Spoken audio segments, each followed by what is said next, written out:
नहीं, मैंने साफ साफ ये कहा है कि अगर कोई पिता के द्वारा पैतृक संपत्ति को बेचा जाता, देखिए इसमें आग लगाने वाली कोई बात नहीं है कि अगर कोई भी जमीन है, ठीक है, जमीन है और वो जो है यानी अगर जो पिता के द्वारा बेचा जाता है, अब एक पिता जो है अपनी बेटी की शादी के लिए संपत्ति को बेच रहे हैं, तो बेटी तो खुद उस संपत्ति के हिस्सेदार हैं। आप बिल्कुल बेच सकते हैं। एक जो पिता है, ठीक है, अगर मान लेते हैं किसी का इलाज कराने के लिए बेचना चाहे, किसी कारणवश उनको अन्य समस्या है तो उसके लिए वो बेचना चाहे, या अपने बच्चे का जो है परवरिश या जो पढ़ाई लिखाई है उसके लिए वो बेचना चाहे, तो वो उसके लिए स्वतंत्र हैं। लेकिन मेरा ये साफ साफ कहना है कि पैतृक संपत्ति को जो है पिता को बेचने का अधिकार सिर्फ इसी कंडीशन के लिए है, अगर वो उसके अलावा बेचते हैं और बेच के, अभी मान लेते हैं हम इसलिए बोलते हैं कि हाँ ठीक है, अगर बेटा उससे जो है संतुष्ट नहीं है तो बेटा बिल्कुल उस पर रोक लगा सकता है, यहाँ तक कि रजिस्ट्री को कैंसिल करवा सकता है। तो लेकिन डिपेंड करता है कि वो जो सिचुएशन है, पिता जो पैतृक संपत्ति को बेच रहे हैं उसमें क्या सिचुएशन को मेंशन किया गया और वो सिचुएशन सही होना चाहिए। ठीक है, अगर कोई ऐसा आप अपने बेटे को पढ़ाई लिखाई के लिए, आप अपनी बेटी की शादी के लिए अगर संपत्ति को बेचे हैं तो वो पढ़ा लिखा बेटा भी समझदार होता है कि पिता के द्वारा जो ये कार्य किया गया है हम उस पर क्यों रोक लगाएं, क्या वजह है रोक लगाने का। लेकिन वैसे लोग जो जिनका मान लेते हैं पिता का मानसिक स्थिति जो है वो सही नहीं है, या उनका पिता जो है एक तरह से नशे में के हालत में जो है एक तरह सस्ते दाम में किसी को जो है एक तरह से संपत्ति दे रहे हैं, उनको ये चीज जो है एक तरह से समझ नहीं है, और ऐसे केस भी हो रहे हैं, ऐसा समस्या भी उत्पन्न हो रहा है। तो उस केस में मैंने ये कहा है कि आप ठीक है, संपत्ति अगर है तो बेटा उस पे रोक लगा सकता है। राजेश सिंह जी कह रहे हैं कि महोदय जी, अगर पिता बेटा बेटी पढ़ाई लिखाई के लिए जमीन बेचा है तो पैतृक संपत्ति बेचकर परिवार चलाए, तो आप के चैनल आग लगा रहे हैं। बिल्कुल देखिए, बिल्कुल ये जो है यानी राजेश सिंह जी, ऐसा बिल्कुल नहीं है। मैं जो स्पष्ट वो बताने का प्रयास कर रहा हूं कि उस बेटे को, आप भी जो पिता हैं वो भी एक बेटे हैं, उनके भी पिता हैं, तो एक बेटे को पैतृक संपत्ति में जन्म से अधिकार है, और अगर वो अधिकार है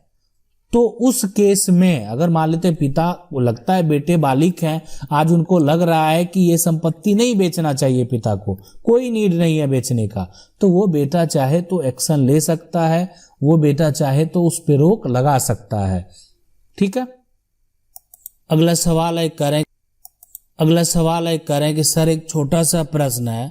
अगर किसी के एक संतान है और वो लड़की है, लेकिन पिता जो हैं वो अपनी लड़की को कुछ नहीं दिया और सारी जो है पैतृक संपत्ति अपनी नतनी जो है और नाती जो है के नाम कर दिया, तो क्या लड़की का अधिकार बनेगा उस संपत्ति पे? अगर रजिस्ट्री हो गई हो तो फिर लड़की जो है संपत्ति पे कैसे क्लेम कर सकती है? देखें, अभी हम आपको बता दें कि जो पिता है, पिता के संपत्ति का, ठीक है, पैतृक संपत्ति उनको किसी अपने वंश एक तरह से जो बच्चे हैं उनके बच्चे को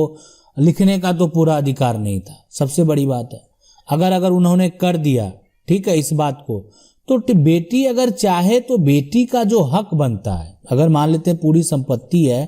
तो पैतृक संपत्ति है तो पिता का भी शेयर बनेगा, तो बेटी का जो हिस्सा बनेगा वो बेटी जो है क्लेम करके अगर चाहे तो, इसलिए कि अगर वो नाती और नतनी के नाम कर दिया लेकिन बेटी चाह रही है कि नहीं वो संपत्ति हमको प्राप्त हो, तो वो संपत्ति जो है अपने नाम वो करवा सकती है अपने नाम पर, यानी अभी उनका जितना शेयर बनेगा, ठीक है, वो हिस्सा उनको जो है यानी वो पार्टीशन करके अपना हक जो है प्राप्त कर सकती है।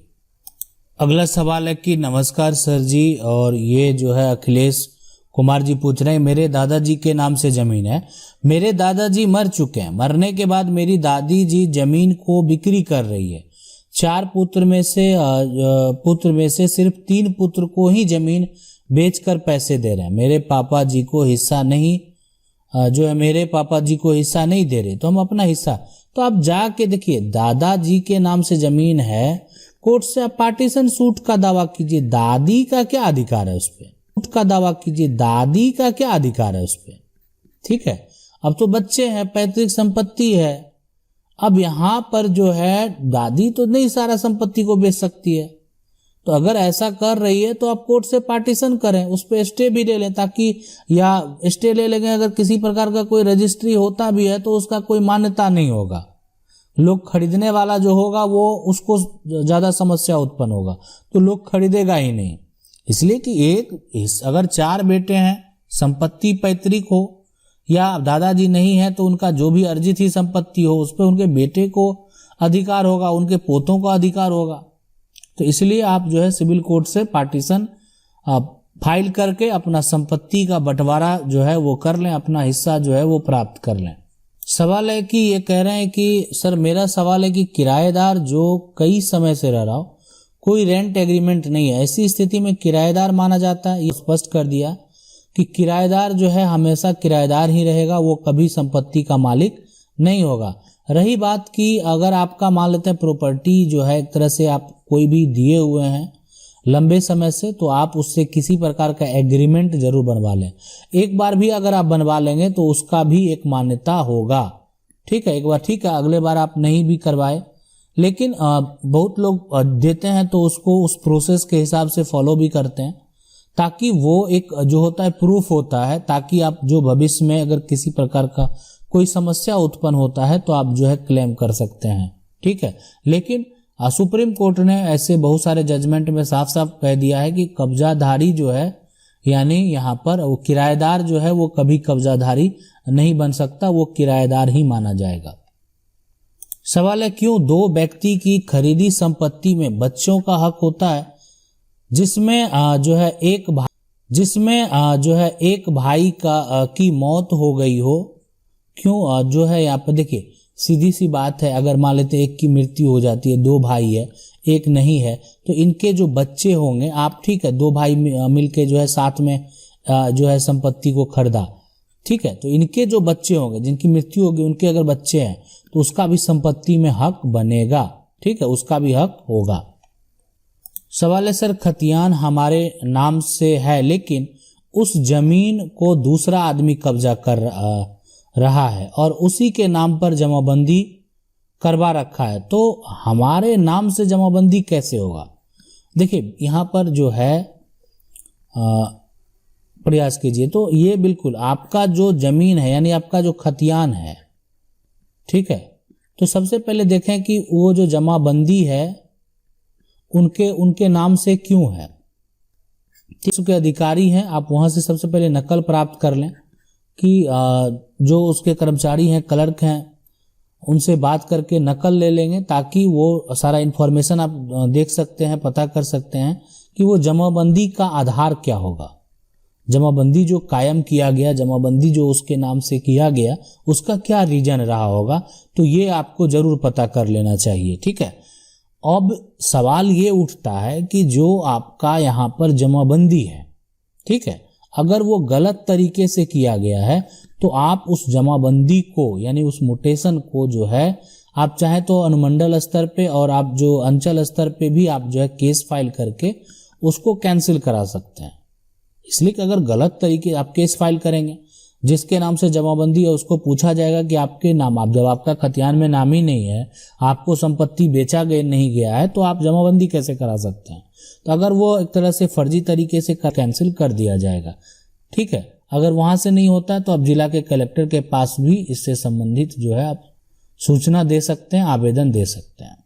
सवाल है सर मेरा समस्या है कि पुराना गतिमान हमारे पिताजी के परदादा जी के नाम से है, लेकिन नया अलग हो गया है और लोगों ने सड़क पर ले लिया, हम लोगों को अंदर में दिया, अब रोड भी बंद कर दिया है, हम रोड से पुनः बंटवारा चाहते हैं, सभी लोग का घर इसी में है, क्या कोर्ट से संभव है। सबसे बड़ी बात तो अगर मान लेते हैं पुराना जो है आपका, अगर वो आपकी संपत्ति है, अब जो है फिलहाल मान लेते हैं उस पर रोड ही बना दिया गया है, तो सरकार से आपको पहले मुआवजा लेना चाहिए, ठीक है। अगर मान लेते हैं वो बन गया है तो उसमें आप जो है आप चाहें तो एसडीएम के पास आवेदन करके अपना मुआवजा प्राप्त कर सकते हैं, अगर आप नहीं लिए हैं तो। अगर किसी प्रकार का समस्या आता है तब आपको सिविल कोर्ट जाना पड़ेगा, ठीक है। इसीलिए आप अभी इसलिए कि आपका वो पुराना संपत्ति है। अब आपको जो है अगर वो आप ही को नहीं दिया जा रहा है किसी कारणवश, तो आपको तो कोर्ट जाना पड़ेगा। तो बिल्कुल कोर्ट से संभव है, अगर वो पुराना में आपकी संपत्ति है तो उस पे आपका हक बनेगा। सवाल है कि सर हमने जिस प्लॉट में घर बनाया उसका मोटेशन नहीं हो पा रहा,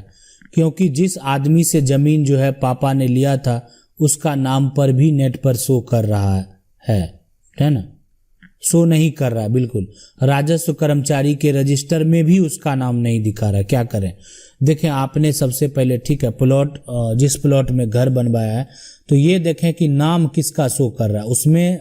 वो जो जमीन है उस पे किसका नाम है। अगर उस व्यक्ति का नहीं है तो उसके पिता का होगा, उसके दादा का होगा। ठीक है। तो अगर मान लेते ये सभी किसी का नाम नहीं है तो फिर तो आपको समस्या उत्पन्न होगा, इसलिए कि अभी उनके पूर्वज का नाम नहीं है। अगर उनके पूर्वज का भी नाम नहीं है तो वो संपत्ति जो है फिर आप खरीदे तो हो सकता है कि इसमें जो है फ्रॉड भी किया गया होगा। लेकिन अगर उसका नाम नहीं है, उसके पिता का नाम है, दादा का नाम है, तो उस केस में आप जो अंचल के अधिकारी हैं, राजस्व अधिकारी हैं, उनसे जाकर आप जो है उनको आवेदन दे सकते हैं ये संपत्ति उनके पिता के नाम पर है, या विक्रेता से भी बात कर सकते हैं कि वो अपने जो है आपको उस बात के लिए सपोर्ट करे। ठीक है, उसके बाद वेरीफाई करने के बाद जो है मोटेशन यहाँ पर संभव हो सकता है। अब है कि जैसे सवाल ये उठता है कि आप ऐसा कहेंगे कि इसका मोटेशन अगर मान लेते हैं वहां से भी नहीं हो पाया,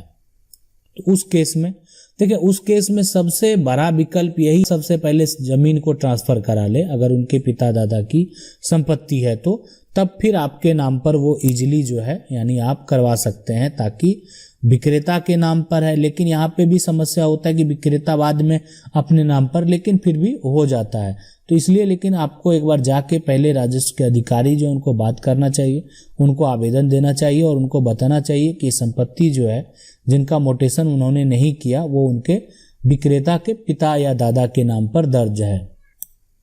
अगला सवाल है कि रजिस्ट्री करवा लिया है, पैसा नहीं दिया है, तो इसका क्या समाधान? देखिए, अगर आप रजिस्ट्री जो है वो हो गया, ये जमीन है आप बेच दिए, अब इसका पैसा आप प्राप्त नहीं किए, ये तो बिल्कुल ये जो है ये बात का स्पष्ट करना बहुत ज़्यादा मुश्किल होता है। आप जाएं तो सबसे पहले रजिस्ट्रार जो एक तरह से विक्रेता से पूछा जाता है, क्या पूछा जाता है कि ये आपकी जमीन है जो आप बेच रहे हैं, किसी प्रकार का विवाद तो नहीं है, किसी प्रकार का कोर्ट केस तो नहीं है, आपने सारा पैसा जो है वो पा लिया है, जो पैसा मेंशन किया गया है, सारे में आपका जवाब हाँ होता है।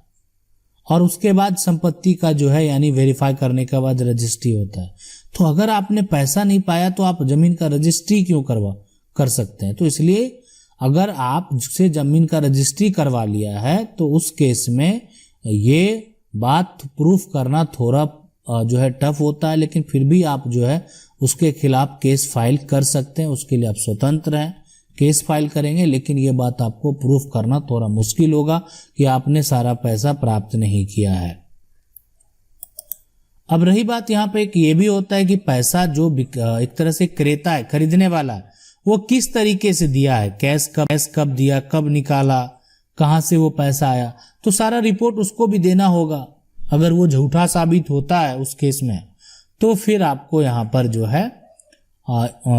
उस केस में आपको कोई भी फायदा नहीं होगा, इसलिए कि